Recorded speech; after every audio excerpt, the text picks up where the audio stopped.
నటీనటులకు అంటే మేము అలాంటి చిన్న ఆర్టిస్టులు గొప్ప నటులను చూసి నేర్చుకునేవి ఉంటాయి. ఇలాంటి మా బాబాయ్ని చూసి నేర్చుకునేది ఏంటంటే జీవితం అనేది చాలా విలువైంది, దాన్ని జాగ్రత్తగా కాపాడుకోవాలి, సమయాన్ని గుర్తించుకొని ముందుకెళ్ళాలి.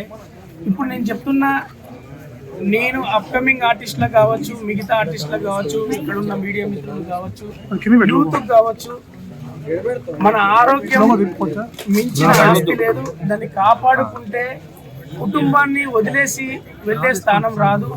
మరి ఫిష్ వెంకట్ గారు మరి అతని దగ్గర మనం చూడాల్సిన పాఠం, గుణపాఠం కావచ్చు, ఏదైనా కూడా కావచ్చు. అతను లాస్ట్ వరకు కొట్లాడింది ఇంకొద్దిలా బాగుపడి, ఇంకొద్దిలా మళ్ళీ లేచి, మళ్ళీ నటించి వాళ్ళ కుటుంబాన్ని సెట్ చేయాలి అనే తాపత్రయం ఉండేది.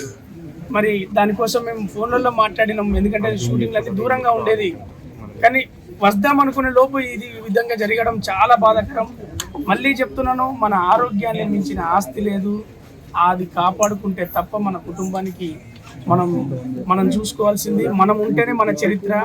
అదొక్కటే మీరు అందరూ నేర్చుకోవాల్సింది, మేమందరం నేర్చుకోవాల్సింది.